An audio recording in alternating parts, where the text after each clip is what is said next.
Ah, my coffee's over there. I'll have to Let's see see if if it's it's my working. coffee. 5, 4, 3, 2, 1.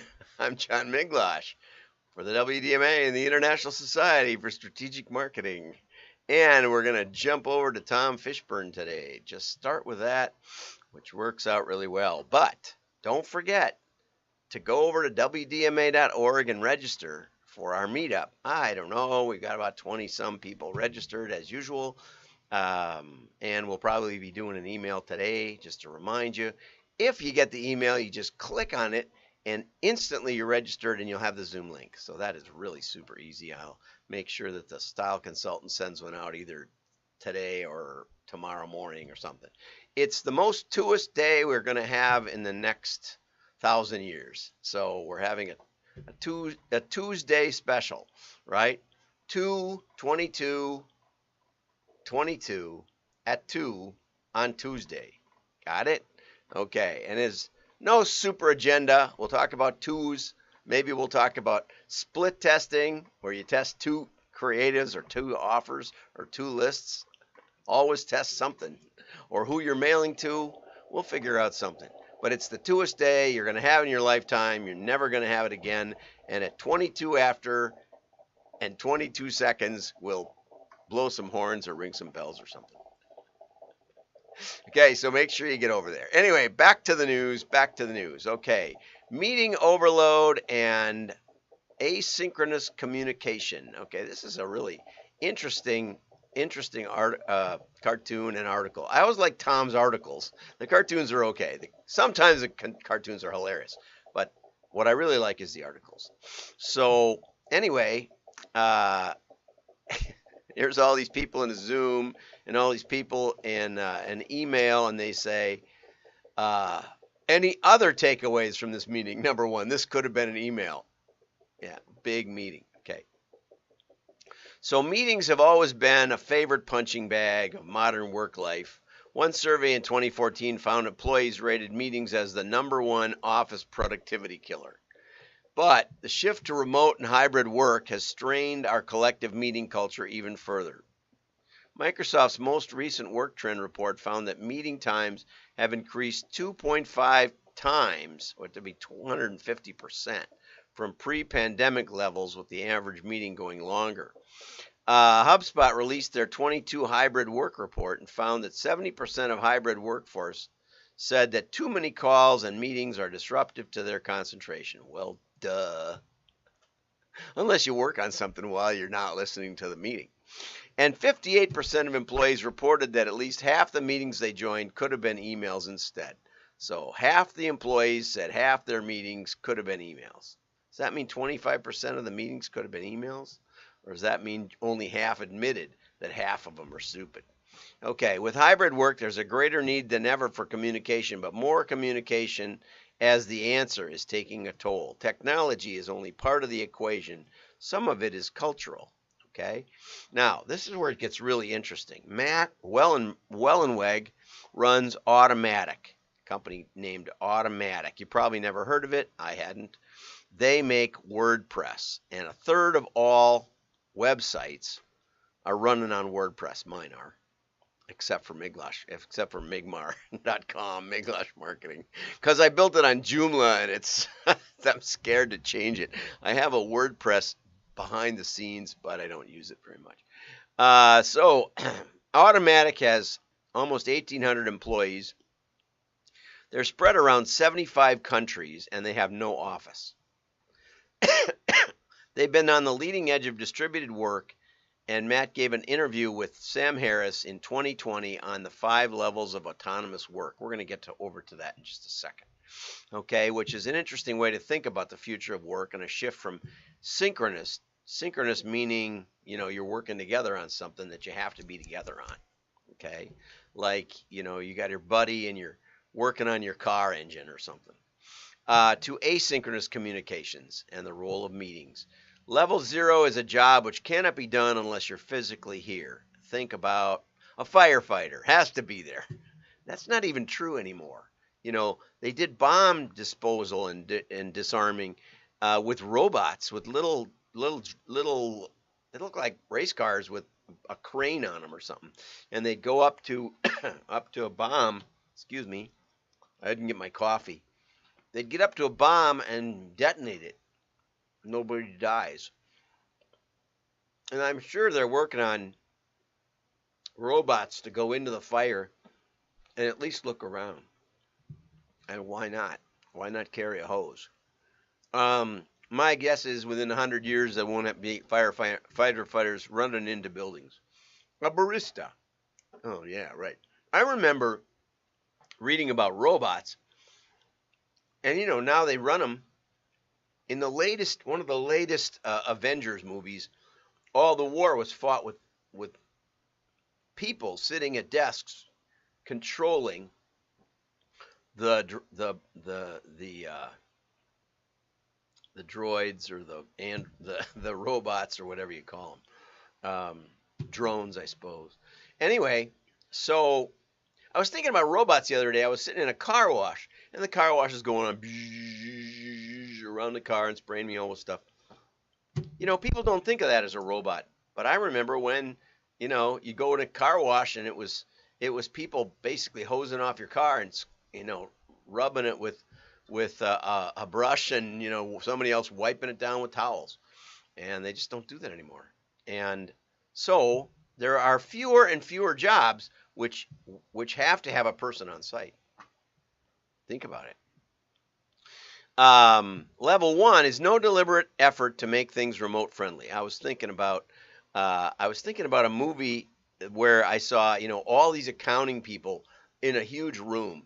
In The Shape of Work, I think it's called, they talked about how there was one accounting person for every 3 manufacturing people in a manufacturing job in like the 20s.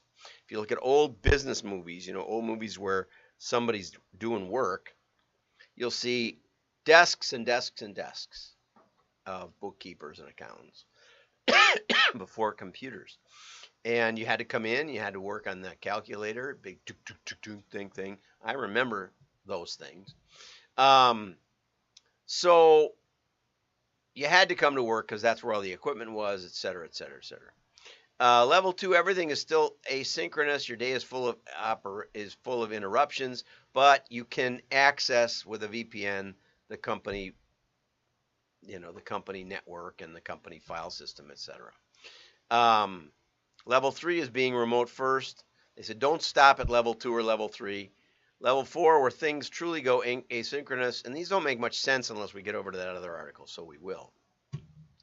Salesforce recently tried to cancel all meetings for 23,000 employees for a week, and they called it Async Week. And at the end of the week, 81% of the employees reported they wanted more async weeks, at least quarterly. And but only 18% strongly agreed that a meeting-free work would change their behavior toward meetings. So here's one: meeting on whether to call a meeting, meeting to plan the meeting to get stakeholder buy-in before the meeting after the meeting, the meeting after the meeting after the meeting, the meeting to plan the next meeting. It's funny because I got the platinum in Amway, and I tried to explain this to the senior marketing people at Amway that we could have. There were tremendous advantages to treat the Amway distributor network as a distributed sales force and to enable them and manage them that way, and they didn't do it. And their sales have been nothing. They haven't gone up in 20 years. We're going to hold the same meeting with the same people every week and expect different results. Okay, so let's get over to this 5 levels of autonomy. I highly suggest we'll put this up at the WDMA website, wdma.org. And if you're a subscriber, you can download these marked up versions of the article. So you get to see what I got to see. And it's free. Just subscribe. It'll also keep you aware of our great meetings that we have. We have webinars, we have sometimes industry guests, and sometimes we just have fun, which is tomorrow. We're going to have some fun after President's Day. Okay, so here Matt did this. Matt, the head of WordPress or Automatic, did this podcast. It's an hour and a half. There's a link to the podcast right there in the PDF. And Matt says that I said that it's a moral imperative. It's a moral imperative to give people control of their work. And one way you give them control is to let them be where they want to be. So our main IT guy, in about 1997, we had landed Adobe. We wrote them special custom code for their marketing database. We made them a ton of money, tons of money. In 6 months, we took them from mailing 500,000 pieces a month to 1 million pieces a month. Quad loved that too. And we raised the profit per piece. That's the killer. We made more money per piece mailing twice as many. That means every mailing generates millions more in profit. So anyway, at the middle of it, when we weren't really fully operational, the IT guy had some personal issues and decided to move to Russia.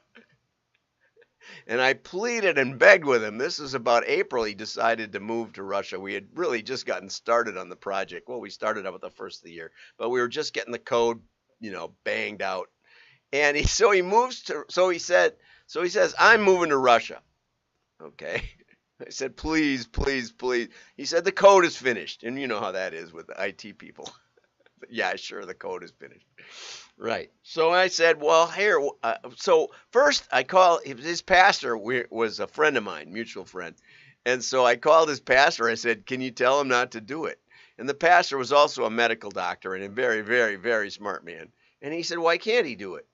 I've been reading about the internet. The internet had been in place like 2 years. He said, I've been reading about the internet. Why don't you set it up so he can work in Russia, wherever he wants to go? And I thought about it a little bit, and I said to him, he's the IT guy. I don't need to figure this out. I said, hey, how about this? How about this deal? We'll give you 3 months, 3 or 4 months. Just start working from home. Just start working at home and see how hard it is. See if you can do it. And if you can manage to do it and we can stay productive, then go to Russia and have a good time, and you can work there. You don't have to find a job, it'll be great. And so there were some hiccups at first. One of the worst things was that the way we operated was he had some people working for him, and we were used to him coming in and then them talking to him about their troubles and, fixing it, because he said, I want to be a manager. And I said, well, managers usually are like with their people. And this is 1997, okay, so 25 years ago, and a little before the pandemic. But what we found was that it was possible.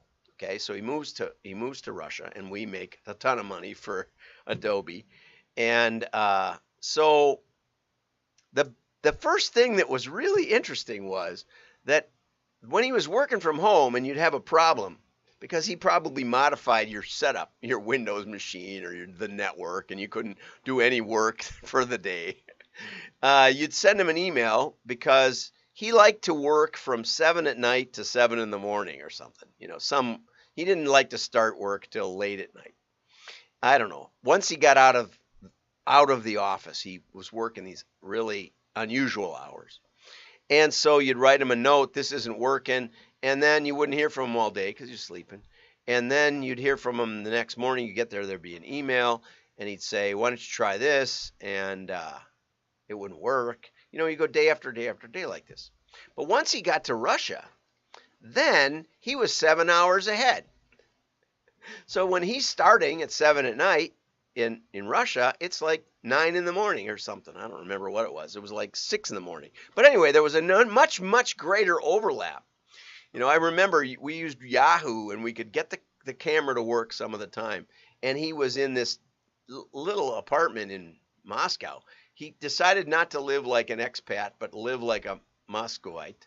And all there was a light bulb up at the top of the ceiling. And it was just horrible. And, no resolution. But we did communicate, and that's how we got started. And, he did that for about 15 years. And so anyway, the levels are going to work like the levels of self-driving autonomy, right? There's going to be a shakeout period, but we've been doing it for 25 years, and so we know what we're doing. And he now lives in America, and he rarely comes in to see us, and we have all VPN and stuff.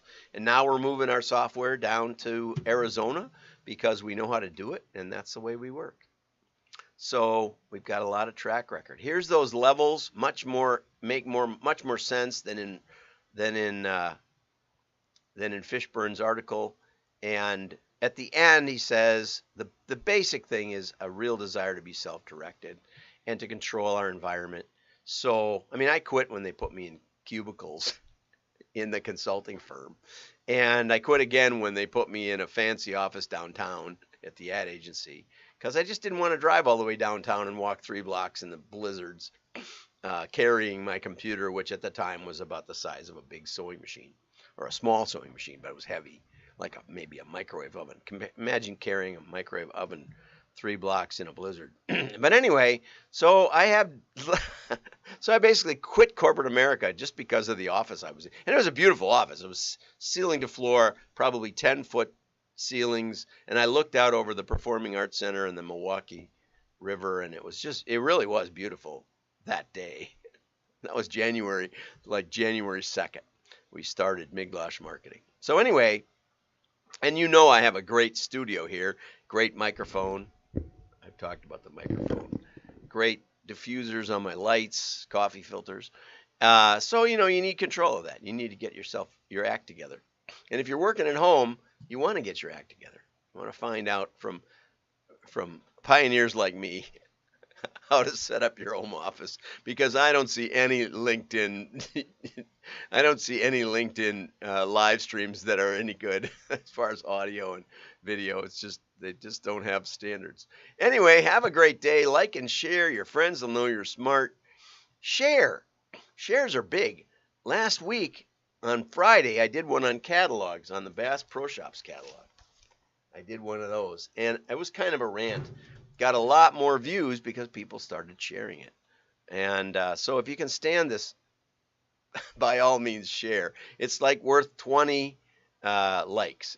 Likes are worth almost nothing. Have a